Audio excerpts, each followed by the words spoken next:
Olá, mente sábia. Quem está aqui comigo? Pais, professores, educadores. Sua criança não fala? Seu aluno não conversa na sala de aula?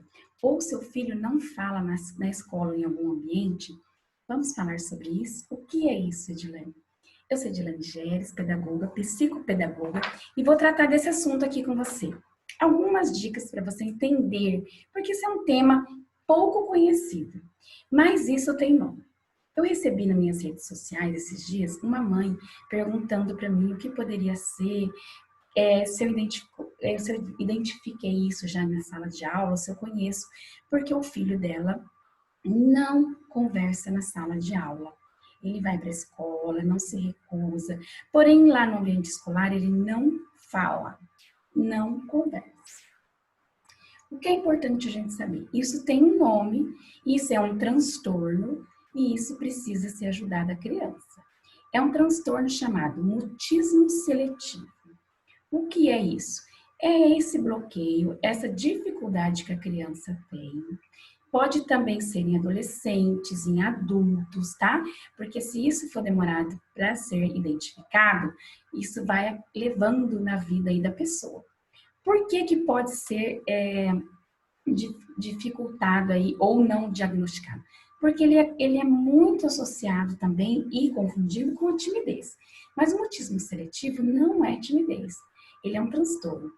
É uma dificuldade, um bloqueio de se comunicar verbalmente em algumas situações, em alguns ambientes.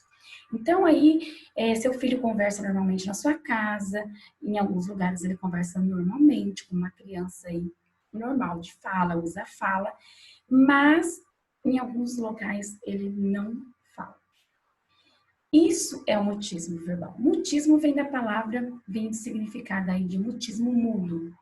Mas seu filho, sua criança, seu aluno não é mudo. Ele tem um mutismo, uma mudez seletiva. Por isso, mutismo seletivo, nunca só mutismo. Mutismo seletivo. Porque em alguns ambientes, festas, escola, pode ser na igreja, numa comunidade, em casas de algumas pessoas que você vai visitar, a criança não se manifesta verbalmente, não fala, não se comunica, porque ela tem esse bloqueio. Esse transtorno é um transtorno de ansiedade e pode vir acarretado de outros transtornos. Então, a criança, normalmente, ela tem uma ansiedade, um grau de ansiedade muito elevado perante algumas situações em alguns ambientes. Ela quer falar, não é uma escolha, nesse ambiente eu vou falar e naquele eu não vou falar. Não é assim. Ela tem um bloqueio, a ansiedade gerada é tamanha que ela bloqueia a voz. Ela não tem problema de fala, ela não precisa normalmente de um fonoaudiólogo, mas ela não consegue emitir som. Ela até pensa cognitivamente ali, está elaborando a fala, mas ela não verbaliza, ela não emite som, ela não consegue se comunicar.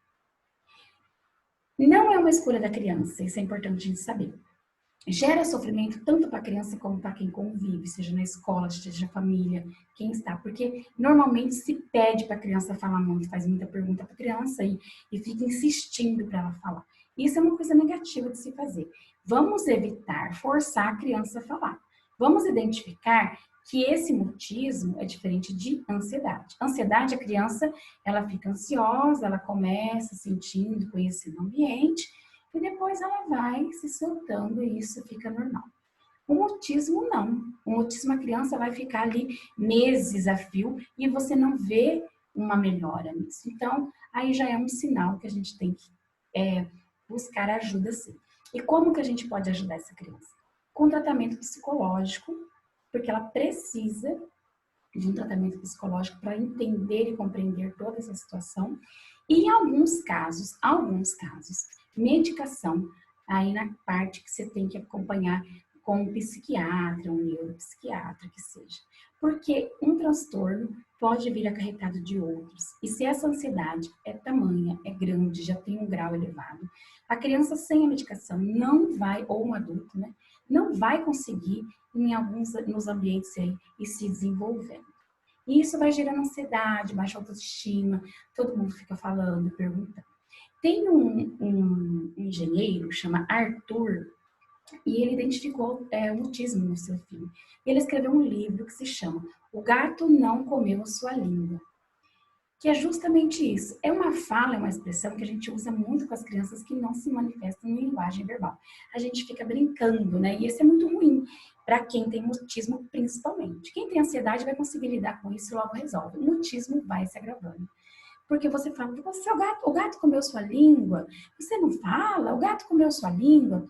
Então, é um livro bem interessante, tem um site, o gato não comeu sua língua.com.br, se eu não me engano. E é bem interessante esse livro que ele fez todo esse trabalho, porque ele conviveu com isso. E isso não é tão divulgado. A gente não vê tanto se falando de mutismo, né? Isso aparece normalmente para as crianças lá com 3, 4 anos de idade, né? Quando se inicia ali o processo dessa linguagem verbal aí, mas mais com frequência na idade escolar, que a criança já ingressa aí. Hoje em dia, tem a lei da educação infantil, as crianças já entram com 4 anos, né? Mas antes disso, só com 6, 7 anos que a criança ingressava na escola e que a gente percebia aí esse mutismo. Só que há relatos, há pessoas que têm esse transtorno e que os pais relatam. O professor fala, não, é normal, a criança é quieta, a criança é tímida e vai se prolongando um processo de ajuda aí, né? De um encaminhamento para um psicólogo. Outro especialista que pode ajudar, às vezes até mais que psicólogo, né? Alguém que faça terapia cognitiva. Então, há grandes resultados aí com essa criança. O que a gente tem que entender? Que não vamos esperar que essa criança também, que tem esse transtorno, ela comece a verbalizar, mas da forma que a gente já está habituado com uma criança de 4, 5, 6 anos, verbaliza o tempo todo. Ela vai conseguir se comunicar sim, há um tratamento e ela vai avançando nisso, mas não espera, por favor, essa ansiedade que a criança vai desenvolver e de uma vez para outra começar a verbalizar o tempo todo. Não. Isso vai ser mais moderado, isso vai ser mais gradativo, mas ela vai conseguindo se liberar aí e soltando a voz em alguns ambientes. Algumas dicas bem bacanas aí para você, pai, mãe, fazer.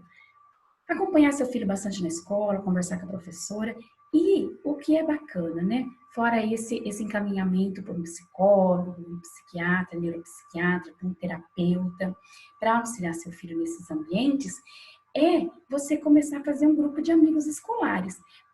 Separa lá alguns amigos, escolhe, separa é bom, né? Escolhe alguns amigos, talvez você tenha contato com as mães, alguma coisa nesse sentido, e de vez em quando leva essas crianças, convida essas crianças para a sua casa, para ter contato com seu filho. Talvez, e há resultados, né?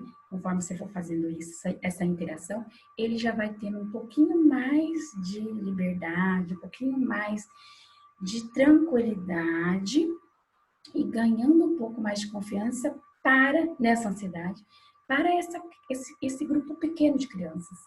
E é legal porque esse grupo que você vai levar e fazer um ambiente na sua casa é o mesmo que tem na escola. Então, de repente, já começa um caminho aí que o seu filho com esse transtorno de mutismo na escola, ele vai ter aí alguns amigos que ele já tem uma proximidade maior e que ele vai diminuindo essa ansiedade e vai conseguindo se comunicar. Isso é uma das dicas aí, um passo que é muito importante, que dá para a gente começar a fazer, é muito fácil.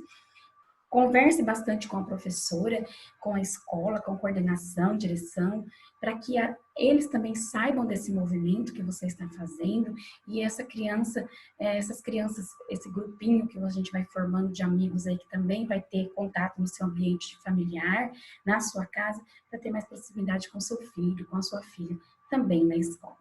Isso é muito bacana de fazer. Mas lembre-se, não force a criança a falar.